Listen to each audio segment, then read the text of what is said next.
अस्सलाम वालेकुम जी। बिस्मिल्लाहिर्रहमानिर्रहीम। हमारा जो लास्ट चैप्टर था स्टार्ट किया वो इख्तिताम पज़ीर हो गया, ख़त्म हो गया। थ्योरी भी हमने उसकी कर ली, न्यूमेरिकल्स भी कर लिए। आज नेक्स्ट चैप्टर स्टार्ट करते हैं। 11th चैप्टर है, 10th में दूसरे वाला चैप्टर का नाम है साउंड वेव्स। साउंड वेव्स वो आप अगर अकेले साउंड की स्टडी करें, आवाज़ यानी study of sound is called acoustics, उसे अकॉस्टिक्स बोलते हैं। यानी अकेला आपने साउंड ही की स्टडी करनी तो उसको हम अकॉस्टिक्स बोलेंगे। हम पढ़ेंगे जी साउंड वेव्स। साउंड वेव्स क्या हैं, किस तरह आवाज़ की लहरें प्रोड्यूस होती हैं, पैदा होती हैं, प्रोपगेट किस तरह करती, कौन सी वेव की फॉर्म में प्रोपगेट करती हैं, सारा इसके अंदर पढ़ेंगे। ये चैप्टर का नाम ही साउंड है। पहला टॉपिक साउंड वेव्स। वेव्स लहरें, आप वेव्स के मुताल्लिक पढ़ चुके हैं पहले चैप्टर के अंदर, उसकी टाइप्स भी पढ़ी, मैकेनिकल वेव, इलेक्ट्रोमैग्नेटिक वेव्स, आगे मैकेनिकल की भी टाइप्स पढ़ी हमने, ट्रांसवर्स वेव्स, लॉन्गिट्यूडिनल वेव्स। अब हमने साउंड वेव्स इस चैप्टर में पढ़ना है। पहले चैप्टर में जितना भी वेव्स का हमने पढ़ा उससे हमें ये अंदाज़ा हो गया कि जब वेव प्रोड्यूस होती है, क्यों प्रोड्यूस होती है कि बॉडी वाइब्रेट करती है। अगर बॉडी वाइब्रेट करेगी तो वेव प्रोड्यूस हो जाएगी, वो कोई भी बॉडी हो सकती है। यहाँ पे साउंड के मुतालिक पढ़ेंगे, यानी साउंड भी क्या बॉडी के वाइब्रेट करने से प्रोड्यूस होता है, ये हम इसके अंदर पढ़ेंगे जी इस चैप्टर में डिटेल के साथ। टॉपिक है जी साउंड वेव्स। पहला जो है हमारी heading, sound produced by vibrating body, के साउंड जो है प्रोड्यूस होता है वाइब्रेटिंग बॉडी से। इससे पहले हम पिछले चैप्टर में पढ़ चुके हैं रिपल टैंक का। रिपल टैंक, रिपल टैंक में भी हमने देखा वेव्स प्रोड्यूस हुई थी, लेकिन क्यों प्रोड्यूस हुई थी, वहाँ पे भी एक वाइब्रेटर लगा हुआ था जो लकड़ी का था, उसके अंदर था, जिसकी एक जो सरफेस थी टच कर रही थी वाटर के साथ और यूं उसके साथ लग रही थी बाकायदा वाटर के मॉलिक्यूल्स के साथ, वो नीचे अप्स एंड डाउन जा रहे थे, वेव्स प्रोड्यूस हो गई थी। तो रिपल टैंक में भी वेव प्रोड्यूस हुई थी, वो लकड़ी वाले बार की वजह से जिसके ऊपर वाइब्रेटर लगा हुआ था। यहाँ पे हम देखेंगे साउंड वेव्स। साउंड वेव्स किस तरह प्रोड्यूस होती हैं, तो इसके लिए sound waves produce by vibrating body, कहता साउंड भी इसीलिए प्रोड्यूस होता है कि बॉडी वाइब्रेट करती है। याद रखें, जब बॉडी वाइब्रेट्स करती है तो उसके जो सराउंडेड एयर होती है, उसके इर्द गिर्द जो हवा के मॉलिक्यूल्स होते हैं वो भी वाइब्रेट करते हैं। यूं जो साउंड है एक जगह से दूसरी जगह तक जाती है, एक जगह से मूव करती हुई दूसरी जगह वाइब्रेशन की वजह से बॉडी वाइब्रेट करती है, उसके गिर्द जो एयर के मॉलिक्यूल्स होते हैं वो भी वाइब्रेट करते हैं और यूं साउंड जो है आगे चलती चली जाती है। अब बोलते हैं हम, आप सुन रहे, क्यों सुन रहे, किस तरह आवाज़ जो है ये भी वोकल कॉर्ड की वाइब्रेशन ही है जिसकी वजह से साउंड प्रोड्यूस होती है। Sound is produced by the vibration of vocal cord. Vocal cord में वाइब्रेशन की वजह से क्या साउंड प्रोड्यूस होती है, ये भी कंफर्म पता चल गया हमें कि साउंड किस तरह प्रोड्यूस होती है जब बॉडी वाइब्रेट करती है। इसके लिए मिसाल जो है एक पहले वाला हम अभी करने जा रहे हैं, ये वाला, इसके लिए ट्यूनिंग फोर्क की मिसाल है। ट्यूनिंग फोर्क, ट्यूनिंग फोर्क यूं होता है जी, लैब्स के अंदर भी मौजूद है, हमारे लैब के अंदर भी पड़ा है फिज़िक्स के लेबॉर्ट्री में। इस तरह का एक होता है, ये उसके प्रोंग्स होते हैं, इसको और इसको कहते हैं प्रोंग, प्रोंग्स, यानी प्रोंग से मुराद दो शाखा, दो शाखा, दो शाखा यानी दो शाखें, एक ये वाली और ये दूसरी वाली शाख, इन दोनों को वो प्रोंग्स बोलता है, यानी दो शाखा प्रोंग। तो हम देखेंगे यहाँ पर कि किस तरह इसके वाइब्रेट करने से साउंड प्रोड्यूस होती है। इससे पहले मैं आपको ले चलता हूँ गिटार पे। देखा होगा टेलीविज़न में भी गिटार को जो यूज़ करते हैं, इस्तेमाल करते हैं, किस तरह वहाँ से आवाज़ साउंड प्रोड्यूस होती है। वो गिटार के अंदर जो होता है वायर्स होती हैं, उन वायर्स को वो जब उंगलियों से मारते हैं तो वायर्स वाइब्रेट करती हैं। जो ही वायर वाइब्रेट करती हैं साथ ही साउंड प्रोड्यूस होती है। वो साउंड जो है किस क्यों प्रोड्यूस हुई? Bye the vibration of the string. जो वहाँ पे वायर्स यूज़ होती हैं वाइब्रेट की, उनकी वाइब्रेशन से साउंड प्रोड्यूस हो रही, जो हम सुन रहे हैं उस गिटार से जो प्रोड्यूस हो रही हैं। यहाँ पे अब मैंने लिया जी ट्यूनिंग फोर्क। ट्यूनिंग फोर्क ये लिया, मैंने क्या किया जी, इस ट्यूनिंग फोर्क को पकड़ के इसको मैंने किसी चीज़ के साथ दे मारा, यानी इसकी ये जो दो शाखें थी उसको यूँ मारा इस बोर्ड मार्कर के साथ। फिर मैं ट्यूनिंग फोर्क को अपने कान के पास ले गया। मुझे हल्की सी सेंसेशन ऑफ साउंड, एक सेंस प्रोड्यूस हुई है, हम सुन रहे हैं क्या ऑफ साउंड वहाँ पे प्रोड्यूस हो रहा है, महसूस हो रहा है कि वहाँ पे साउंड प्रोड्यूस हो रहा है कान के। जब मैं करीब लेके गया, एक वहाँ पे आवाज़ धीमी सी सुनाई दी। अब इसी ट्यूनिंग फोर्क को यहाँ पे रखा, एक मैंने क्या किया जी,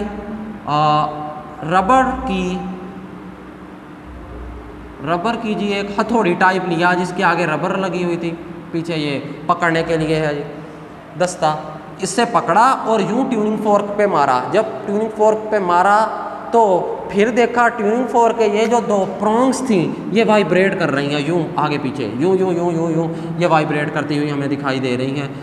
जब हम कानों के पास लेके गए हमें आवाज़ हल्की सी सुनाई दी। तो क्या पता चला कि ये आवाज़ क्यों प्रोड्यूस हो रही है?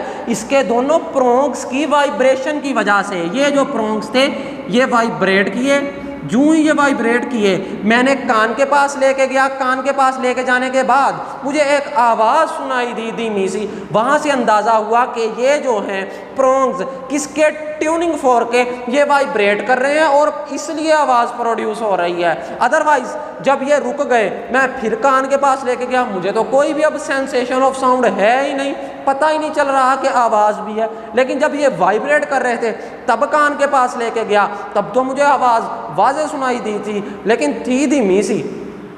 तो यहाँ से पता चला कि साउंड प्रोड्यूस होता है किस तरह, बाई वाइब्रेशन हो वाइब्रेटिंग बॉडी। वाइब्रेटिंग बॉडी की वाइब्रेशन करने से साउंड प्रोड्यूस होता है। मैं कह रहा हूँ, मैं बोल रहा हूँ, वोकल कॉर्ड की वाइब्रेशन की वजह से आप मेरी आवाज़ सुन रहे हैं। इसी तरह अगर हम इस ट्यूनिंग फोर्क को किसी चीज़ पे दे मारे, यूँ मारा, ये क्या करने लग गया, वाइब्रेट करने लग गया। आप कान के पास लेके गए थे, आपको सेंसेशन ऑफ साउंड, आवाज़ धीमी सी सुनाई दी थी। अब आप देखना चाहते हैं ये वाइब्रेट कर भी रहा है या नहीं, मुझे वैसे ही सुनाई दे रही है आवाज़। आपने यूं ही एक चीज़ पे मारा, उसको ट्यूनिंग फोर्क को, उसके जो प्रोंग्स थे वाइब्रेट करने लग गए।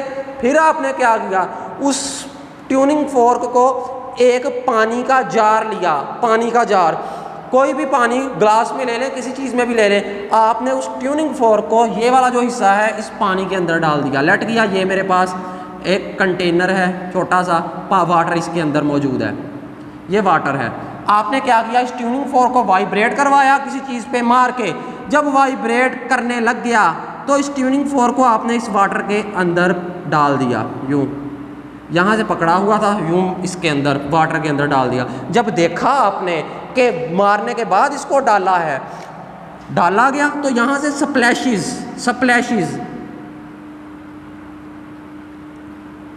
स्प्लैशेस कहते हैं पानी के छींटे उड़ना। पानी के छींटे वहाँ से उड़ते, स्प्लैशेस हमें दिखाई दिए जब हमने इस वाइब्रेटिंग ट्यूनिंग फोर्क को डाला उस वाटर कंटेनर के अंदर। तो वहाँ से स्प्लैशेस, पानी के छींटे उड़ते हुए दिखाई दिए। इस बात का सबूत है कि ये ट्यूनिंग फोर्क वाइब्रेट कर रहा है। अगर ट्यूनिंग फोर्क वाइब्रेट कर रहा है, हम कान के पास लेके आए तो हमें सेंसेशन ऑफ साउंड भी हुई थी, यानी आवाज़ की आपके पास लहरें सुनाई दी थी आपको जब कान के पास लेके गए थे। इसका मतलब जब बॉडी वाइब्रेट करती है तो फिर साउंड प्रोड्यूस होता है। या साउंड कब प्रोड्यूस होता है, जब कोई बॉडी वाइब्रेट कर रही है। बॉडी के वाइब्रेट करने से साउंड प्रोड्यूस होता है। अब दिल की धड़कन, हमारा दिल जो है वो भी धड़कता है, और हमारे लंग्स ये भी वाइब्रेट करते हैं। इनकी वाइब्रेशन सुनने के लिए डॉक्टर्स जो हैं लंग्स की या हार्ट की, दिल की सुनने के लिए वाइब्रेशन, डॉक्टर जो है एक ख़ास किस्म का आला यूज़ करते हैं जिसे स्टेथोस्कोप बोलते हैं। उसको वो यूज़ करते हुए हमारी दिल की धड़कन को, वाइब्रेशन को वो सेंस करते हैं, यूँ महसूस करते हैं डॉक्टर्स। यानी वहाँ से भी आवाज़ प्रोड्यूस होती है, उस साउंड ही को तो वो सुनते हैं स्टेथोस्कोप के ज़रिए से। यहाँ से ये भी पता चल गया, वो डॉक्टर जो आला यूज़ करते हैं वो साउंड ही को सुनते हैं स्टेथोस्कोप के ज़रिए, यानी जो हमारा हार्ट है वो भी वाइब्रेट कर रहा है, धड़क रहा है, वाइब्रेशन हो रही है। ये भी आपको पता चल गया कि साउंड क्यों प्रोड्यूस होता है, जब बॉडी वाइब्रेट करे। अब आपने क्या किया, एक धागा लिया, ये धागा लिया जी, धागे को एक सॉलिड स्पॉट से बांध दिया, बांधने के बाद आपके पास ये धागा है, इसके साथ रबर की छोटी सी बाल लटका दी, हैंग कर दी। फिर आपने ट्यूनिंग फोर्क लिया, ट्यूनिंग फोर्क का दोनों प्रोंग में से एक प्रोंग, दो शाखों में से एक शाख यूं मारी इसके ऊपर, हल्की सी टच की। टच करने के बाद आपने देखा, अभी आपने टच की, ये वाइब्रेट करने लग गया, वाइब्रेट करने लग गया, ये यूं यूं वाइब्रेट करने लग गया। जब वाइब्रेट करने लग गया, इसने बाल के साथ टच किया, टच किया तो फिर देखा गया अगले ही लम्हे ये बाल जो थी इस पोजीशन से इस पोजीशन पे आ गई, यानी यही बात रबर की। आपने इसका एक प्रोंग इसके साथ जस्ट टच किया, टच करने के बाद ये बाल यहाँ से यहाँ तक आ गई। इस बात का ये नतीजा निकलता है कि ट्यूनिंग फोर्क वाइब्रेट कर रहा था, उसकी वाइब्रेशन की वजह से ये इसके साथ टकराई, बाल टकराने के बाद यहाँ पे आ गई। तो ये ट्यूनिंग फोर्क की वाइब्रेशन की वजह से बाल एक जगह से दूसरी जगह गई है। और आवाज़, साउंड भी ट्यूनिंग फोर्क की वाइब्रेशन की वजह से ही प्रोड्यूस होती है। ये हमने अभी तक क्या पढ़ा है, sound produce by a vibrating body, के साउंड उसी वक्त प्रोड्यूस होता है जब बॉडी वाइब्रेट करती है।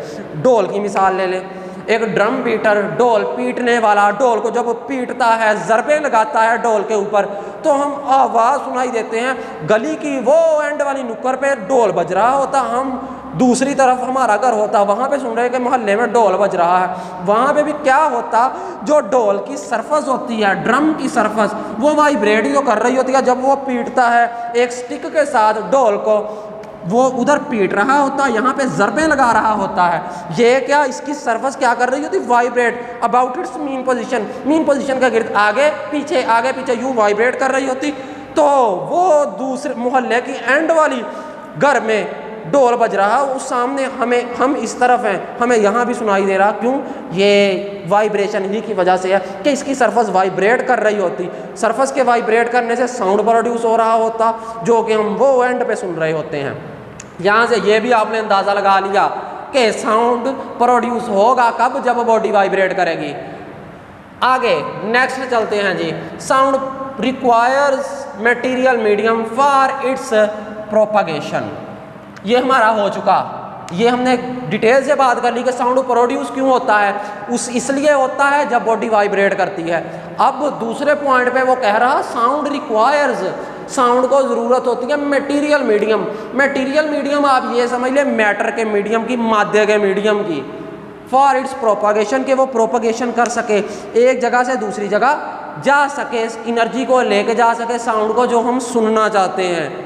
अगर मटेरियल मीडियम नहीं है, यानी स्पेस है आपके पास, खला है, तो साउंड फिर आप नहीं सुन सकते। हम चले जाएं जी स्पेस पे और जिस तरह मर्जी चीखते रहें, बोलते रहें, नहीं सुनाई देगा दूसरे को। क्यों, वहाँ पे मटेरियल मीडियम ही नहीं है। यहाँ पे आप मेरी आवाज़ सुन रहे हैं, यानी मटेरियल मीडियम है, मैटर का मटेरियल मीडियम, जो मुराद मैटर का मीडियम। याद रखें हमेशा मीडियम वाटर ही नहीं होता, हवा भी एक मीडियम है, सॉलिड भी मीडियम है, वो भी एक जगह से दूसरी जगह वेव्स को लेके जाता है। तो मटेरियल मीडियम का होना शर्त है अगर आप साउंड को एक जगह से दूसरी जगह लेके जाना चाहते हैं। इलेक्ट्रोमैग्नेटिक वेव्स पढ़ा हमने, इलेक्ट्रोमैग्नेटिक वेव, मैग्नेटिक वेव्स, ये जो इलेक्ट्रोमैग्नेटिक वेव्स थी हमारे पास, इसको मटेरियल मीडियम की ज़रूरत नहीं होती, स्पेस में भी ये एक जगह से दूसरी जगह मूव कर जाती हैं। लेकिन साउंड वेव्स, इनको मटेरियल मीडियम की ज़रूरत होती है। अगर मटेरियल मीडियम नहीं होगा, साउंड नहीं प्रोड्यूस होगी। अब इसके लिए मैं एक मिसाल देता हूँ आपको, बल्कि एक पूरी हम एक्टिविटी करते हैं, फिर आप समझ पाएंगे कि मटेरियल मीडियम का मतलब क्या है। एक्टिविटी हम स्टार्ट करते हैं। मटेरियल मीडियम का अभी आसान लफ्ज़ों में ये समझ लें कि मादे का मीडियम होना चाहिए। मैटर मादे की 3 इकसाम है, सॉलिड, लिक्विड एंड गैस। तो कुछ अंदाज़ा हो गया होगा मटेरियल मीडियम में, यानी इन 3 चीज़ों में से कोई एक होनी चाहिए, फिर साउंड एक जगह से दूसरी जगह जाएगी। अगर स्पेस हुई, स्पेस में साउंड नहीं मूव करती। याद रखें, ये एक्टिविटी जो करने जा रहे हैं, यहाँ पे भी हम देखेंगे कि इस एक्टिविटी को हम करेंगे, परफॉर्म करेंगे, फिर देखेंगे कि साउंड तो सुन ही नहीं रहा। क्यों? क्योंकि वहाँ पे मटेरियल मीडियम हमने ख़त्म कर दिया, रिमूव कर दिया। जब मटेरियल मीडियम दोबारा इंटर करवा दिया, साउंड फिर सुनने लग गई। आ जाए जी, देखते हैं इस एक्टिविटी में। मेरे पास एक जार है, बेल जार कहें इसे, बेल जार, ये बेल जार है।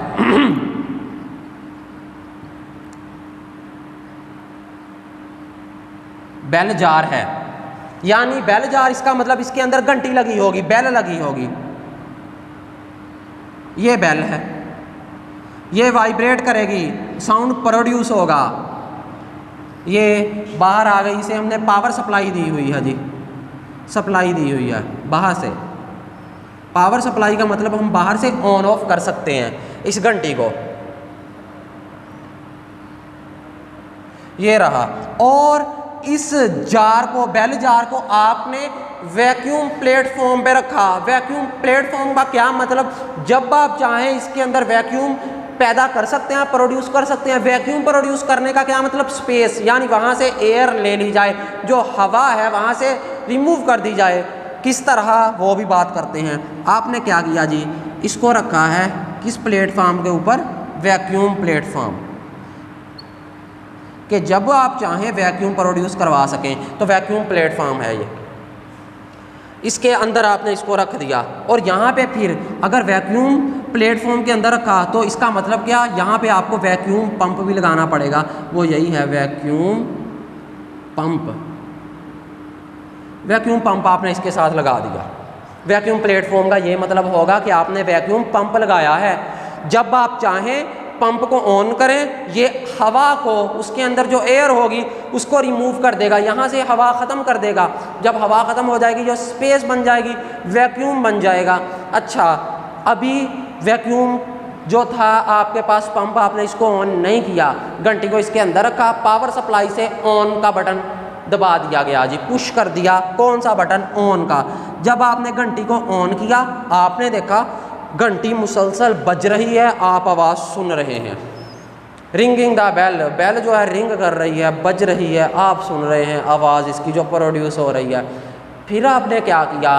वैक्यूम पंप वाले को भी ऑन कर दिया। जब आपने वैक्यूम पंप को ऑन किया, फिर क्या हुआ?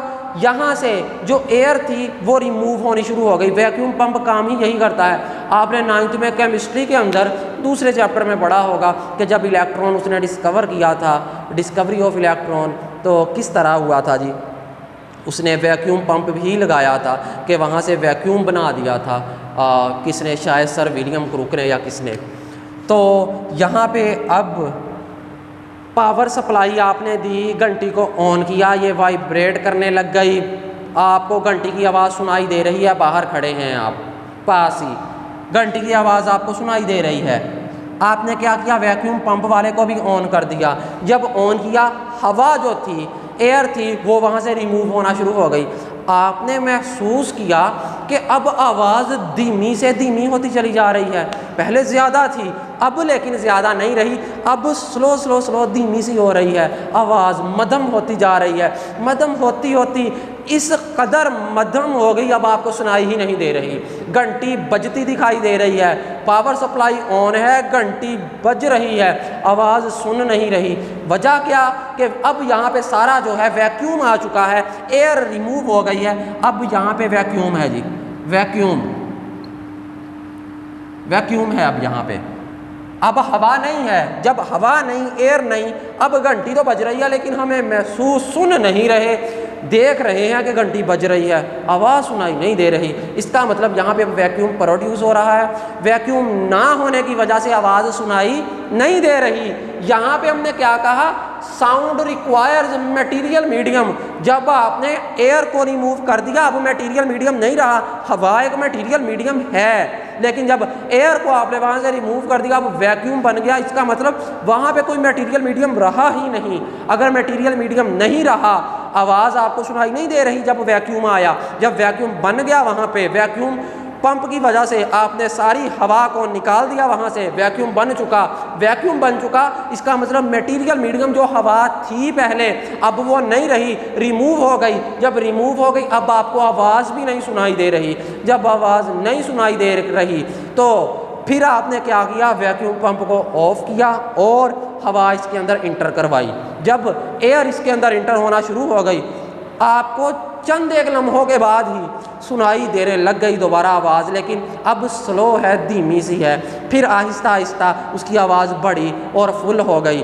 जूं आप हवा को, एयर को इंटर करवाते गए, साथ साथ ही यहाँ से क्या वैक्यूम जो था वो रिमूव हो गया, अब एयर आ चुकी है। एयर से मुराद क्या है, मटेरियल मीडियम। यहाँ पे मटेरियल मीडियम अब आ चुका है, वैक्यूम नहीं रहा, अब यहाँ पे एयर आ चुकी है, वैक्यूम की जगह पे एयर आ चुकी है, आपको आवाज़ फिर सुनाई देने लग गई। तो इस सारे से आपने कंक्लूजन ये निकाली कि जब मटेरियल मीडियम था यानी हवा थी, आपको आवाज़ सुनाई दी। जब आपने हवा को, एयर को रिमूव कर दिया बाय यूजिंग वैक्यूम पंप को इस्तेमाल करते हुए हवा को रिमूव किया, तो there is no material medium. अब कोई भी मटेरियल मीडियम नहीं रहा। जब मटेरियल मीडियम ही नहीं रहा तब आपको आवाज़ सुनाई नहीं दे रही, आवाज़ आपको कोई नहीं सुनाई दी। तो मटेरियल मीडियम आपने दोबारा हवा को इसके अंदर इंटर करवाया, एयर को, तो फिर आवाज़ सुनाई देने लग गई। यहाँ से आपने नतीजा अखज़ किया, कंक्लूजन निकाली कि अगर मटेरियल मीडियम होगा तब ही साउंड प्रोड्यूस होगी, तब ही साउंड एक जगह से दूसरी जगह जा सकेगी, हम सुन सकेंगे। अदरवाइज साउंड तो प्रोड्यूस होगी बट सुनाई नहीं देगी। क्यों? क्योंकि मटेरियल मीडियम ना था जब वैक्यूम था। तो ये वाला पॉइंट, साउंड रिक्वायर्स, साउंड को ज़रूरत है मटेरियल मीडियम। मटेरियल मीडियम की वो एयर था हमारे केस में, इस केस में फॉर इट्स प्रोपगेशन, एक जगह से दूसरी जगह जाने के लिए। अगर मटेरियल मीडियम नहीं है तो साउंड प्रोड्यूस हो ना हो सुनाई नहीं देगी। ये तो कन्फर्म हो गया ना इस एक्सपेरिमेंट से, इस एक्टिविटी से। तो ये था जी हमारा आज का टॉपिक। चलें जी, अल्लाह हाफिज़।